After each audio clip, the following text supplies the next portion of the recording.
Hello, everyone, and welcome to AAPI Communities in Conversation, a series of live online conversations between writers, creators, and librarians that centers Asian American and Pacific Islander voices, books, cultures, and experiences.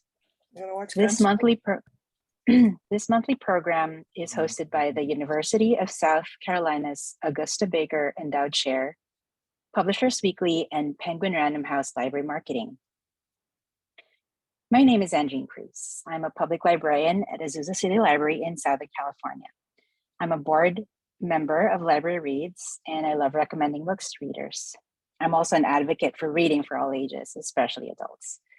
I am delighted to be here with you today, and it's my pleasure to introduce our special guest authors. They are Naomi Hirahara, with an immersive World War II mystery about a Japanese-American family in crisis, Clark and Division, from Soho Crime, and Sujata Massey, with an engaging mystery about a trailblazing female lawyer in 1920s India, The Bombay Prince, also from Soho Crime. Two illuminating books by two illuminating authors. Naomi and Sujata, thank you for being here today. We are excited to hear from you. So I'd like to start off by asking you both to share a little bit of information about your novels. So let's start with you, Naomi. Well, you did a good summary, in one sentence, but it is about, it's a story about sisters, Rose and Aki, and it's also about their family, the Ito family. So they go from this area of Los Angeles called Tropico into the detention center in Manzanar, which is in the Owens Valley.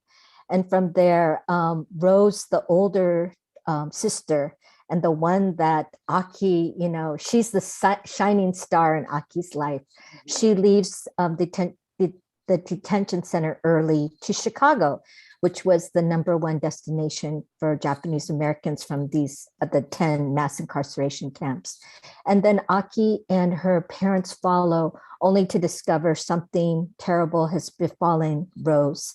So now it's up to Aki to find out the truth of what happened to her older sister, as well as negotiate her immigrant parents, through this very chaotic time in their lives and in American history as well. Thank you. And Sujata, can you tell us about your book, The Bombay Prince?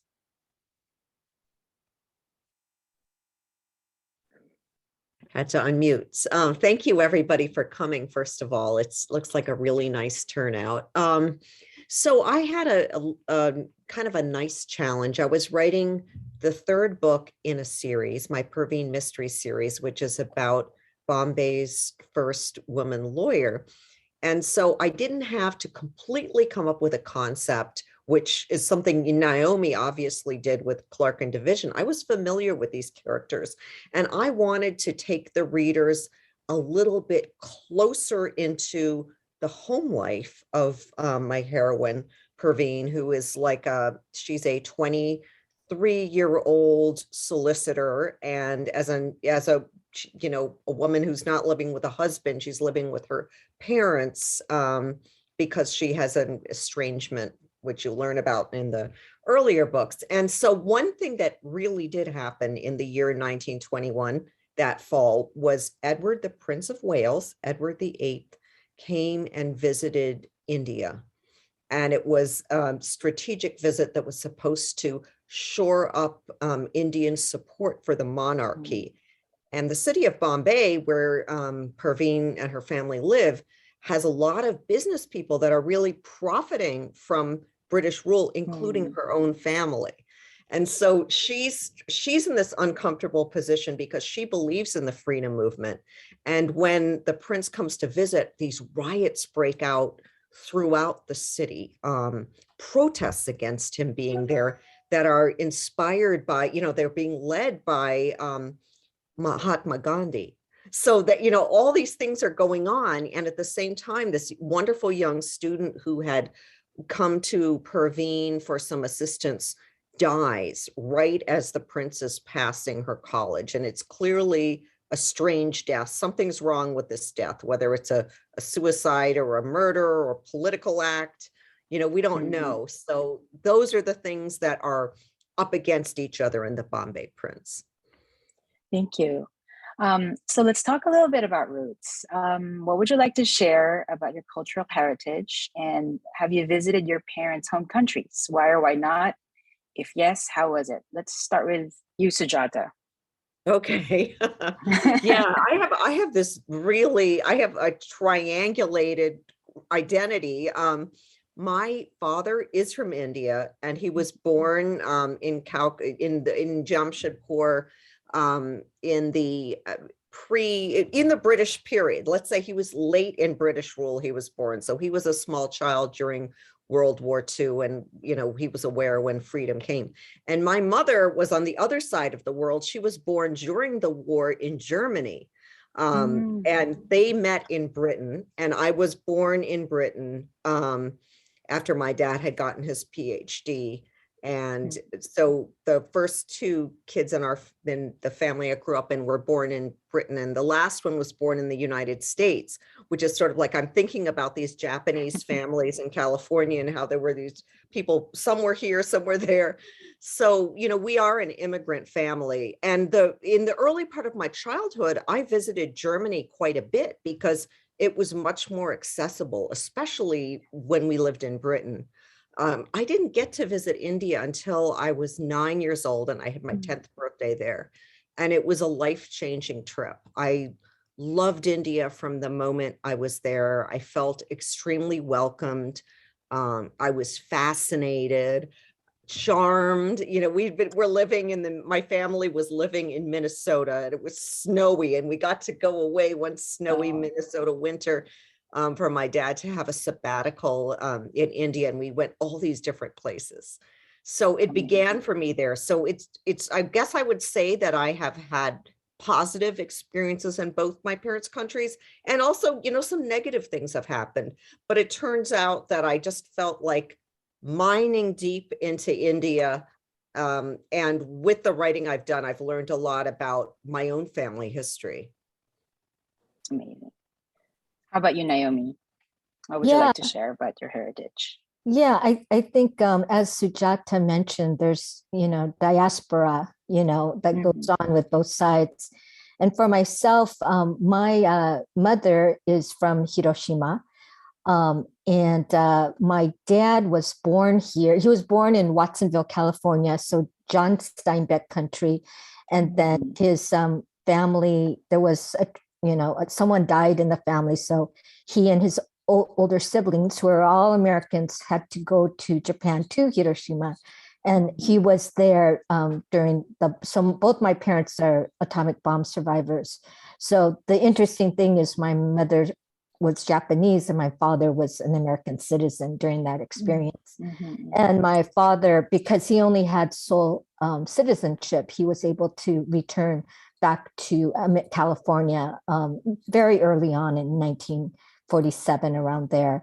For myself, my mother, because I was my mother's only kind of blood relative in this country.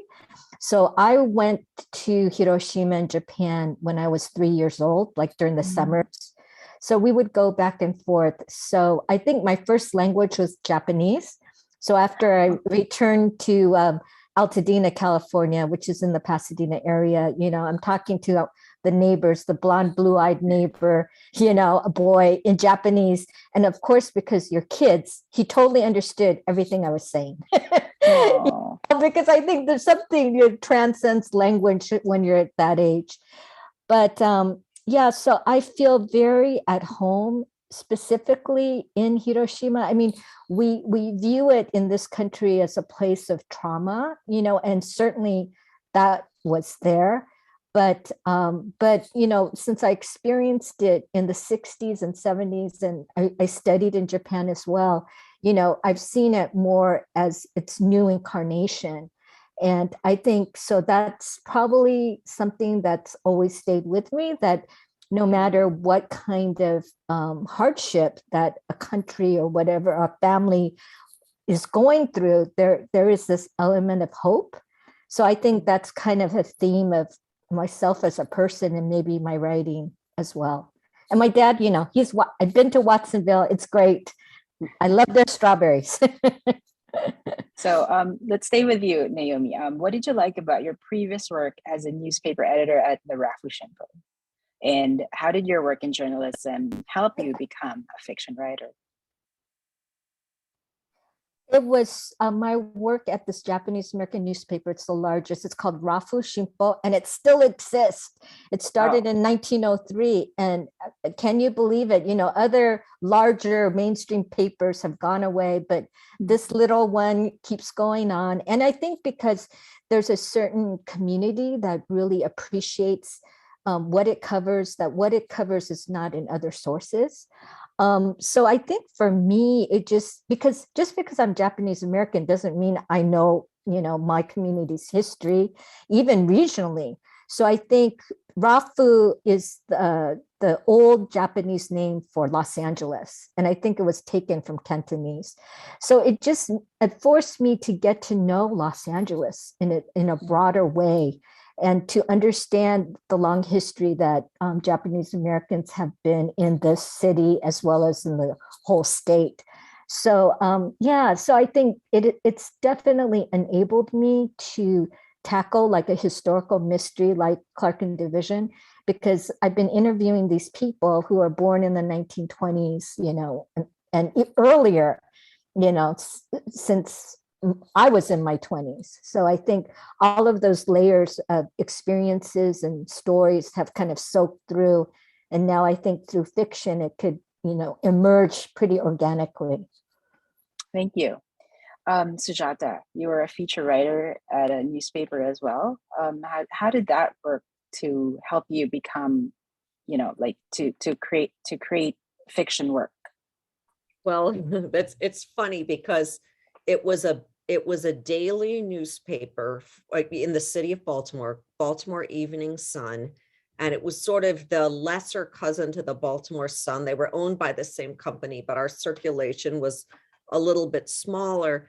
But what was really special about it for me was the drama and the excitement of the newsroom. And at that time, this is the late 1980s, there was a steady stream of young reporters of color starting work at that paper, because there was a program with the University of Maryland where kids got scholarships there, promising students of color. They worked on the student paper, they were journalism students, and then they got this automatic first job. Now, I wasn't part of that program, but I want to say how much I benefited from that program. And just that experience that all of a sudden I was learning about different experiences, different neighborhoods, going to different kinds of parties, socializing, doing my writing, but it was a really creative and worldly experience for somebody that's at not a very significant, city newspaper. And I wrote feature stories. So I covered a whole lot of different things. Like I interviewed interesting people in the community, people that maybe they did something with education or the arts or food or fashion. So I got my just got my feet wet learning how to describe a lot of different things that I was seeing and hearing. And I had to make those decisions when I was writing an article. What am I going to take from that time to present a picture of that person or what's going on in that school or in that neighborhood? So I was learning those kinds of detail drops that I would do later on as a novelist. It's amazing. But did you think about an alternate path? So for example, what other professions were you thinking if like writing didn't, work out? What could you be doing right now? Would you still be at the paper? What do you think? Well, I think I would have still be at the paper if it hadn't been the strange thing that my husband I got married to somebody who had a Navy commitment. So we went to Japan. I had to leave the job So I had to find some way to keep writing. And it was either going to be being a freelance reporter or trying to write a novel and just see what happened with it. I didn't expect much. So I really thought that my career was going to be as a journalist, even though I loved reading fiction. I'd always been writing stories. I just didn't really think that I had it in me to be a novelist. So it was all just because I had to lose my job that I this wonderful second career opened to me. Great. How about you, Naomi? Same question. Like, what would have happened if you, didn't become a writer, like a fiction writer? What would you be doing right now? Well, when I was a kid, I wanted to be a librarian, but I'm very disorganized. So, in terms of being the very traditional, like things would be misshelved, I'm sure, if I was ever in charge of a little library. But I think the research part, I mean, there is a side of me that loves doing research. So I could probably, dig being a reference librarian and kind of helping to direct other people to sources. Yeah, either that. And then I contemplated being a lawyer, but I don't like conflict. So that's a big problem, I think. So I want to point out, if I could just interject, there's a library in Naomi's wonderful novel, Clark and Division. There's a whole lot of action at the library. So if anybody ever wants to, I mean, I just thought it was, the library is like a character in the book. It's just, it's such an important place and so many people go through it. Amazing. So Sujata, let's go back to you. So you did mention, it was interesting, you wrote a mystery series called The Rei Shimura in Japan. So how did that come about? I think you already sort of touched up on it. Yeah, I gave because of you gave me a hint. Could you tell us more about that? I was forced to move to Japan as a Navy bride, and I found myself living in a town called Hayama, beautiful beachside town about an hour south of Tokyo, and it's close to Yokosuka, which is where there is a Navy base, and there was, that's where my husband would go, and he'd get on a ship and he'd go out, and I had all this time to myself, and I wanted to write something, and I love to read mysteries, so it was really just kind of putting those two things together, but I didn't want to write a memoir. So I did not make the character an Indo-German lady, young woman. But I did put her at my age, which at the time was a young 27, though I felt so mature. And and so Rei Shimura is the things that we had in common were she was an English teacher in Japan, and while she did her English teaching, she solved, sort of bad things happened and she got embroiled in them and solved the mysteries. And I also did teach English. And so those novels are a lot about the kind of like the different groups of people that are living in Japan together. And so I talk about the impact of the military on the Japanese community, especially the women and children that were left behind after the occupation. And I talk about what happened with the Koreans who were kidnapped to Japan and forced to become potters, and then they were left afterwards, and that they didn't quite have the full rights as anybody else. And so I talk about Japan, but I talk about a lot of other people, because let's face it, I'm not, a Nihonjin. I'm not, a Nisei or a Sansei, so I don't have that. But I have that interest in looking at a country and loving the place it is, but also reflecting on what it is to be an outsider in that place.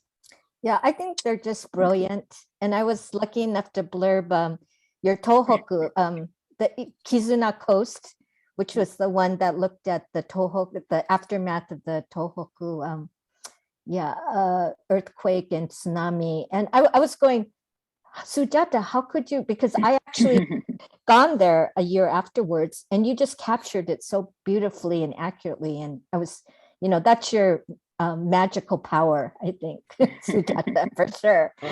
Thank you, Naomi. So Naomi, you actually have a Japanese American gardener character with your Masa Rai series. Tell us how that particular character came about. Well, that was very much inspired by my father. And I think what I like to cover, feature, are kind of invisible people or underestimated people. And since we're on Zoom, you can't see me, but I played basketball in high school, but I'm less than 5 feet tall. So I think there's something inside of me like, I'll show them. And Moss, it is he's a atomic bomb survivor like my father, but a gardener, a blue collar worker. So he's very much ignored, but that turns out to be his superpower because he is underestimated, that he could like go into, freely go into places and, no one will pay attention to him, but he is a lot smarter. He's very bright and smart in spite of his inability to speak either Japanese or English that well. And so that's kind of my father in a nutshell. And he finally read a couple of my books that were translated in Japanese, and he read them. He goes, "Hey, this is me," But I told he was helping me this whole time. I go, "Dad, my first book took 15 years." I go, "Dad, you knew I was writing about a character like you." And I was thinking to myself, but he's no detective. But he kind of followed me, out on the porch when I was leaving. And he was saying, "Hey, my friends want to know when the next book is coming out."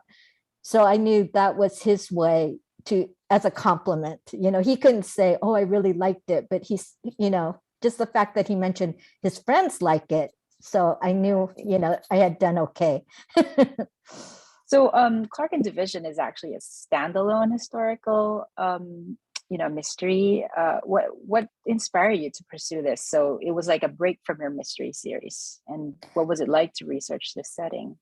I had done so much work over the years, and then I had done a book for Heyday Books called with a friend called Life After Manzanar. So that's when I knew from the people I interviewed at the paper that so many people had ties to Chicago, but I never had these things together. But before World War II, there were 400 Japanese Americans. By the mid 40s, there were 20,000.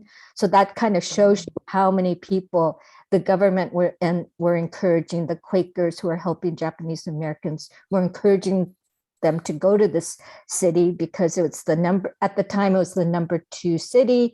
It was located in the middle of the United States. There was like defense factories and other, manufacturing that needed people, which is so ironic. The government locked up these 120,000 people saying they were they might be capable of sedition, but then you're sending them to work in a defense factory. Something doesn't quite track there, So I just found it really fascinating. And then there was a community report, a resettlement report that explained that there was a lot of juvenile delinquency among Japanese Americans. And it was first the young people, the 20-year-olds who were sent to Chicago first. And there was reports of children being born out of wedlock. There was abortions, which were illegal at the time. Stick up, man. There's a lot of things that actually are in the book that's based on incidents. And I just thought that was fascinating. And it kind of goes against the whole, like when you talk about Asian Americans, there's kind of like this model minority myth, like, oh, look at why can't other people of color be like, Asians? Or look at the Japanese Americans. They kind of weathered this terrible incident and now they're the, stellar people. But I think if you dig deeper, you see that people were, acting out, and there's a fracturing within the family that maybe not public, but I wanted to show that, hey, we're humans, and we shouldn't be used as like the model minority. We had, we've had to, there's been a brokenness, that has happened because of these things. And I think younger people kind of sense that, and they want to, they're in need of kind of seeing what truly happened. And that's what I'm trying to provide actually through fiction, because sometimes nonfiction doesn't have those answers. Thank you. So Sujata, who was your inspiration for Perveen mystery? When I was reading The Bombay Prince, I felt like I wasn't just reading a mystery, I was learning a lot about the Parsi community. So how was that process like? So there are two questions. Who was your inspiration? And then what was it like incorporating the cultural background of the characters as you let the mystery unfold? Yeah, so I made my character a lawyer because I had learned that there were some early women lawyers in India during the 1920s and even before. And the first lawyer that we know about is a solicitor called Cornelia Sarabji. And then the second one is a barrister called Mithan Tata Lam. And they both came out of this Parsi background. And that was significant because it's a really small minority religious group within India. And outside of India, they're known as the Zoroastrians. And the origins of the religion are in Iran or Persia, and it predated Christianity and Judaism. And so when Islam came to Persia, it was a start of a migration of these Zoroastrians to India, where they became called Parsis, a reference to Persia. So I felt that because those early women lawyers were Parsi, I was going to honor that community by having Perveen be a Parsi. And also, I think it's significant, I've been thinking about this recently. Why are there so many Parsis that were in education and in medicine and in law? Even though they made up 6% of Bombay's population, just 6%. They were a third of the lawyers, a third to one half. I've seen even that estimate, like a crazy amount. And the thing is, when you're small, you've got to have a big voice in order to be seen and to be safe in society, I think. Wow. Maybe that's why Naomi went out for basketball. So it's like there's a whole lot operating with the success of the Parsi people, but it's continuing, like that there are a lot of wonderful writers who are Parsi, people in film, and in order to write about this community, because my own Indian side is a Hindu side, that's the majority religion. I started to make friends in the community and find people that were involved. For example, in journalism, there's a really wonderful magazine in India called Parsiana that comes out every 2 weeks, which is the magazine for the Parsi community in India. And so, I know the editor, I know the editor's daughter. I'm always, I will go there and ask questions. So, that's how I sort of got into that world. Amazing. Naomi, did you have an inspiration for Aki? And what drives her character? She kind of like you. Well, it's funny. People say, "Oh, I really see you in Aki," but it was actually harder for me to develop Aki than Moss, which would seem strange because and I'm a woman. Right. I think the thing that we shared the most is being second generation or having an immigrant parent, and I think that may be different about Clark in Division 2, because there's many books in which the character is an immigrant, but in this case, or from another country, but in this case, Aki's like 100% American. She herself, she wasn't like me. She's never been to Japan, before, which makes her situation all the more unbelievable that she and families and people like her would be, seen as dangerous and, be sent to go into these camps.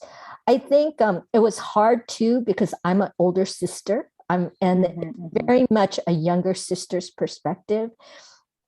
So I had to actually interview my friends who are the younger sisters and kind of say, well, give me some of your stories. Like, how do and everyone's story is a little bit different, but they were very, but I did take, like, one of my girlfriends said, oh, she tried on, her older sister was the shining star. So when her sister wasn't around, she would try on her clothes. And kind of built that into the book. But when you're doing a historical, it can't only be the outside external events that propel the book. It has to be something that's related specifically to the characters, and just the fact that she is the younger sister, and without that older sister in her life, is going to have to internally find the strength to step out, which is really her calling. Because in the first scene, she's born,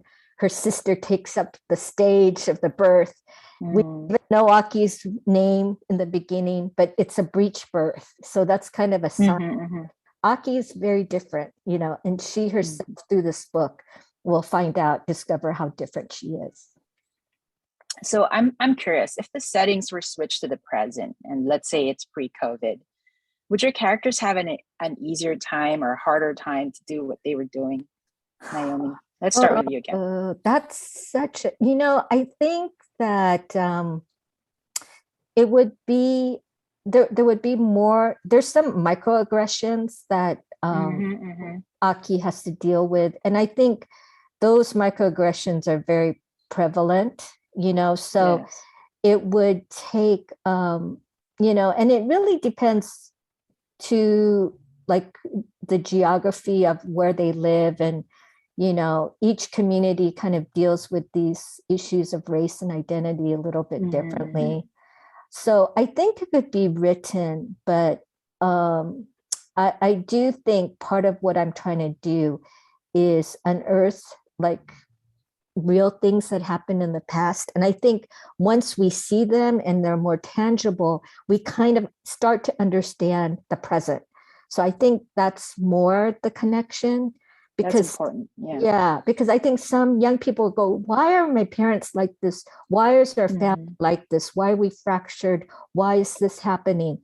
And then once you learn truths, like your elders had gone through, it's like a light bulb moment. Like, okay, now I understand why I'm the way I am, because of what these ancestors had gone through.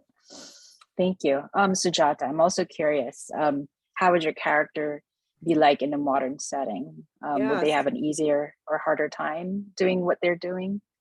Well, the big thing that would be changed is there wouldn't be the British colonialism. Well, yes.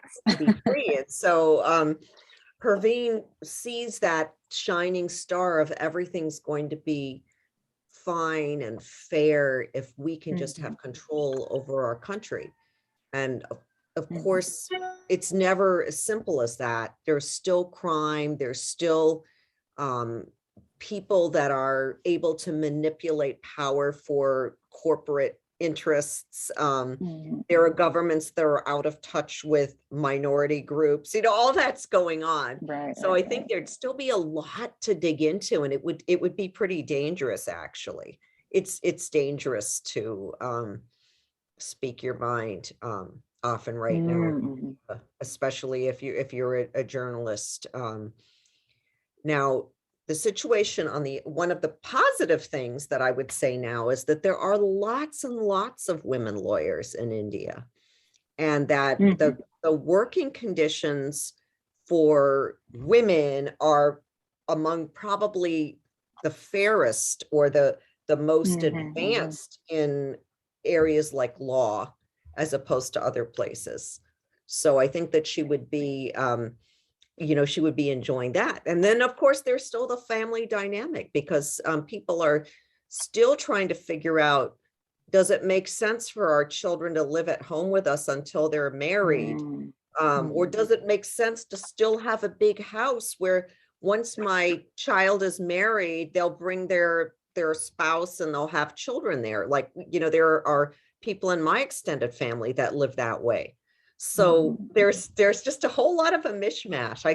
I think that you could do a series about somebody today, solving crimes and trying to practice law and have justice for all.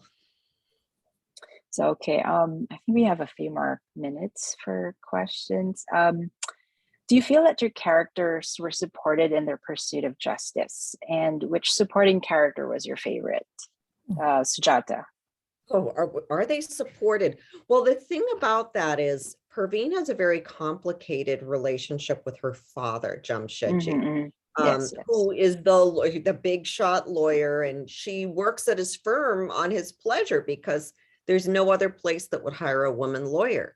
And so he does believe a lot of the same things as her, but he's also very pragmatic. Like, how will I survive in society if I go out on a limb on this? Like, I've got to get along with the police. You've got to get along. We've got to show them that we're a regular law firm and we're not aspiring to be terrorists. So I think that I write about him a lot. So I think that he is probably the most important supporting character for Perveen. Right, I agree. How about you, Naomi? Do you feel your main character, Aki, was supported in her pursuit? And who was your favorite supporting character? No, I mean, I think that's part of her journey. And she's getting pressure like from her family, to keep silent because like shame, like the things that happened to her sister could be interpreted as shame, and they don't want, this is a time of history where these families and people are trying to look forward and have a better future. And so they don't want to look back or, be transparent about the damage that has happened to them. So I think, and then of course with the Chicago police, and they had a very notorious, I mean, this is fact, a very notorious reputation, and they would kind of take advantage of people who are in vulnerable situations.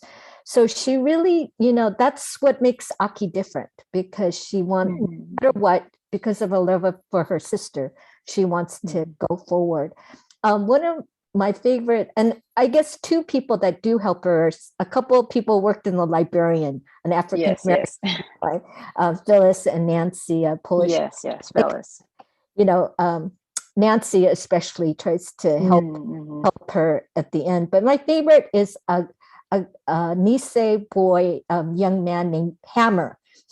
He wears a zoot. He's from East LA, Bow Heights, and he wears that kind of zoot suit over in Chicago. And but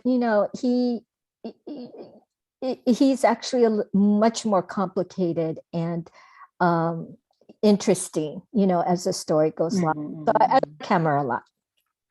Great. So Naomi, do you feel you're supported in your writing profession, and how is it important?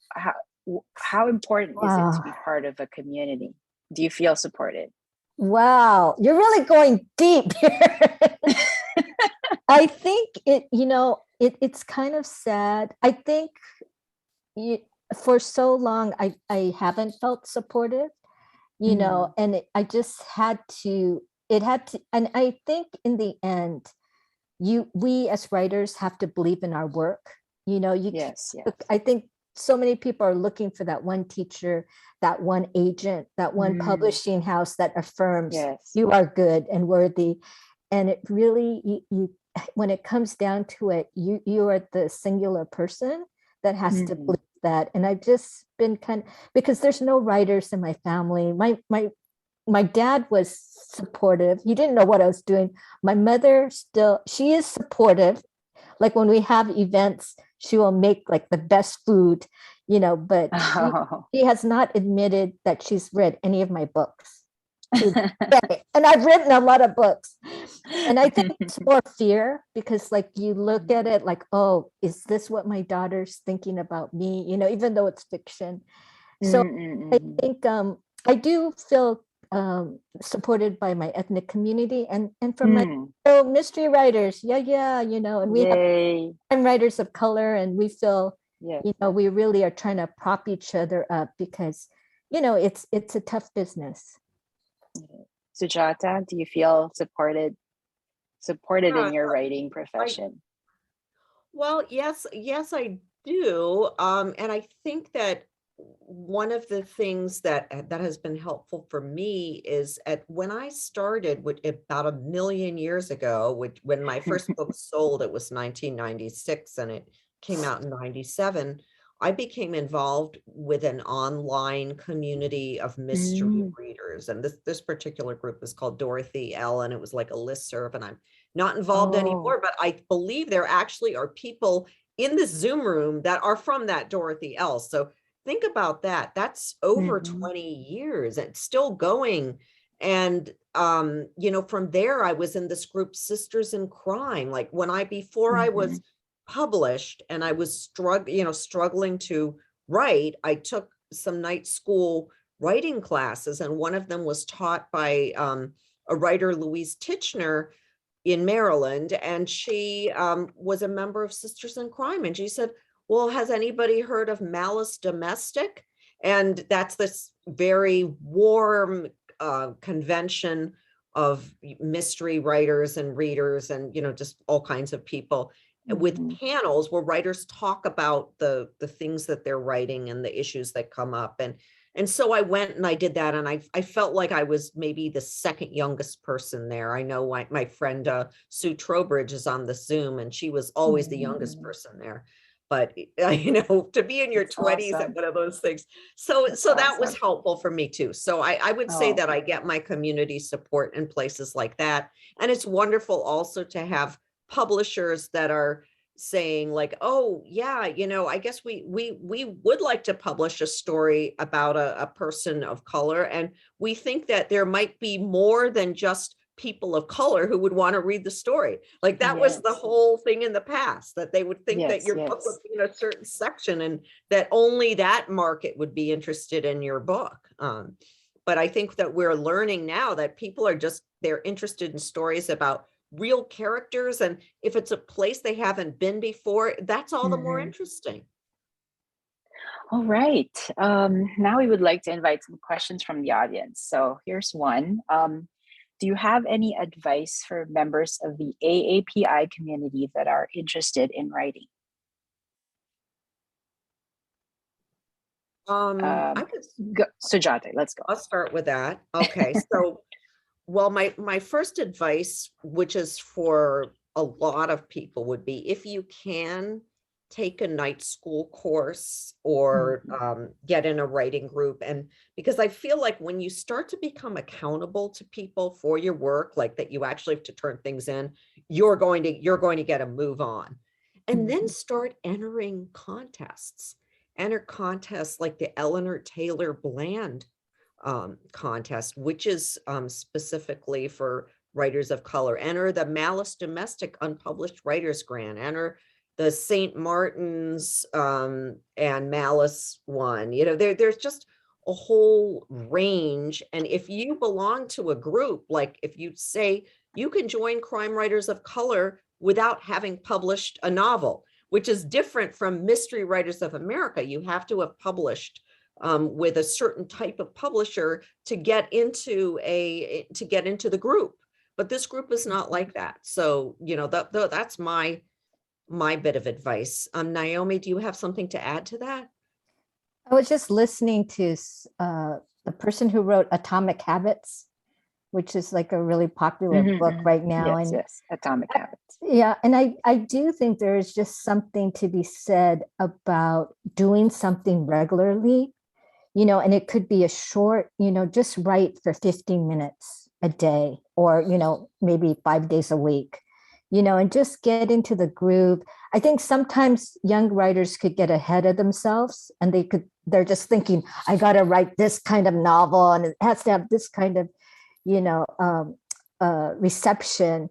But, I think I was just thinking back to myself and just all those times where, it's a part of like extension writing groups and things. But I think the regularity of just keep believing in yourself. Sometimes you're going to be going in the wrong direction and you got to pull back and go into another, but just keep it steady, and keep doing it. And then, I think if you just do like 500 words per day that are good, then after a year, you're going to have like a manuscript, so don't get too ahead of yourself and think, oh, I have to write, these 300 pages right now. Just do a little of a day, and just also be thinking, because writing is more than just typing on your computer. It's like when you wake up or go to bed, just like think about the characters and what you're trying to say, because that's a very important part of the writing process as well. Thank you. Here's a question from audience member Miriam Khan. What was it like to have your work recorded for audiobooks? Have you listened to the performances? Let's go with Naomi. It's actually audiobook companies are pretty, open to hearing your suggestions.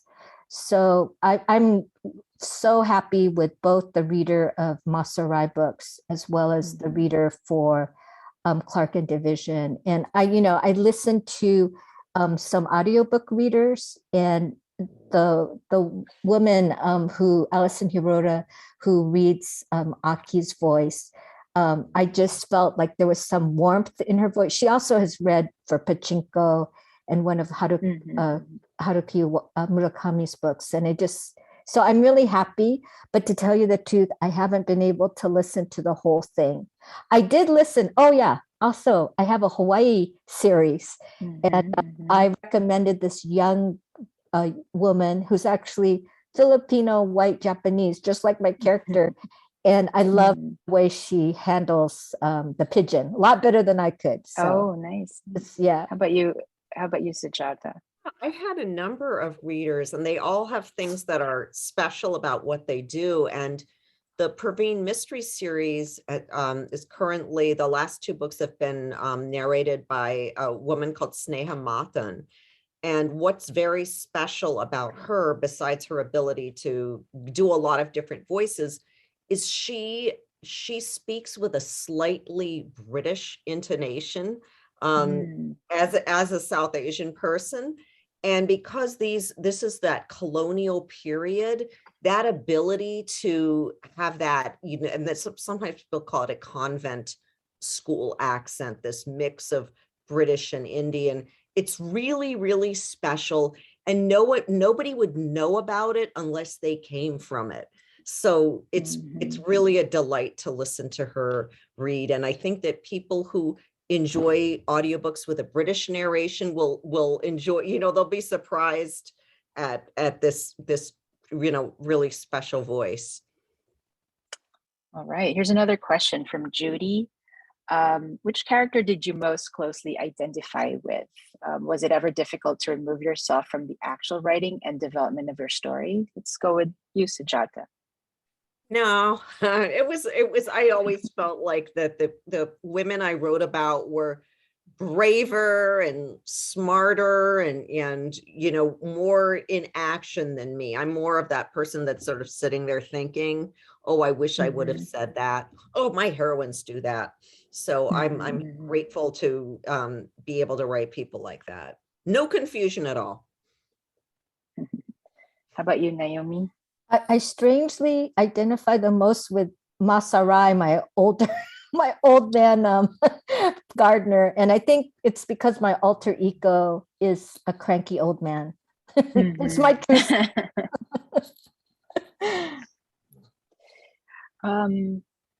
Let's see. There's one more here. If there's one thing, so this is from Shika. If there's one thing you both could do differently in your career, what would it be? So one thing you could both do differently in your career. So let's go with you, Naomi. That's a really hard question to answer, because I do tend to always go, what's the silver lining to this terrible thing that's happened? So I do feel like the setbacks that I've had in my career have helped me get to this place. So I think that one thing I would say is just don't think, because I've had situations, I've had multiple editors, and there's a lot of turmoil in this business. But I think I would say I would not let the turmoil get to me, in terms of my writing, because I think sometimes I did have a crisis of confidence at times, and I would tell that person, just chin up and keep going. It's not you. It's not you. Just keep going. How about you, Sujata? Well, I had the way my career began is I was a young childless newlywed, and so moving around to do research on the books was really easy. And then I became a parent, and for so many years I've thought, oh, it would be just so wonderful if I could spend half my year in India and just be there and just be soaking things up and doing my writing there. What would that be like? And I realize now, that my son is in college, I actually could do that, though there is a pandemic on. And so it's weird. It's the things you think you want to do, and that they might open ideas and open ease, and but do you really want to do them? Is one really brave enough to do those things? Nice. I have a question myself. If you were challenged to add another genre, like to the mystery book, so like if you had to mesh it with another genre, which genre would you be interested in pursuing, Sujata?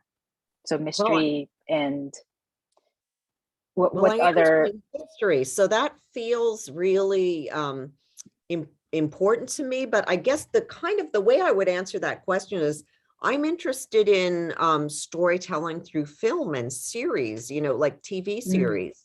So I would look at it that way. I would think about, could I write a series that comes out of something that I've written, or write something new, but write it for the visual. Yes. That's the kind of thing that I think about. Nice. How about you, Naomi? I think I asked you this question. You asked me this question before, and I think I know, and I know your answer, but I'll let you say it again. I think it was romance. I mean, there is a side of me. I'm not romantic, but I like reading about romance, if that makes any sense. I don't like it makes sense in the traditional way, but I do. Yes. There is something captivating about how people are drawn to each other. And, some of that I've tried to incorporate, in Aki's life. Even Moss, there's a bit of romance there too. Right. So I think that's it. So I just want to say thank you to Naomi and Sujata. We really appreciate you spending this time with us. Thank you to our hosts, Dr. Nicole Cook, the University of South Carolina's Augusta Baker Endowed Chair, Publishers Weekly, and Penguin Random House Library Marketing. And a very special thank you to our audience, friends, library, and publishing colleagues for joining us today. The recording will be shared with all the registrants, and we hope that you'll join the next AAPI Communities in Conversation on February 1st with guest author Gina Apostol and Jana Ray Cabrera of San Francisco Public Library. Have a wonderful day, guys. Thank you. Thank you so much for having us. And thanks everybody for spending your lunch hour or your morning coffee hour. Yeah. And our 2022, this might be your first book virtual event. It has been for me. Oh yeah. What a kickoff. And to be all over YouTube with these platforms is great.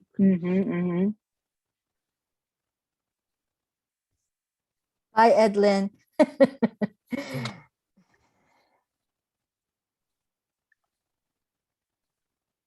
I see lots of people in there that I know. I see Sonia Kamal, a wonderful writer is in the room. I see our publisher, Bronwyn Hruska's there. Yeah. Sherry Harris, president of Sisters, or former president of Sisters in Crime.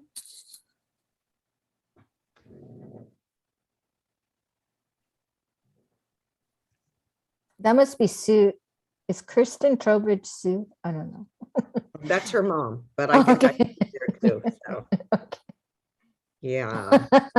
See Kath Hoffner, Farida, who's come so often. Lots of people we know, and people we don't know, the great librarians who are sharing our work.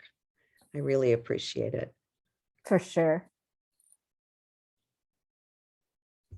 Well, shall we say goodbye? Yeah, let's say goodbye. Bye, everyone. Bye. Thank you for being here. Hope to see you in person soon, Sujata.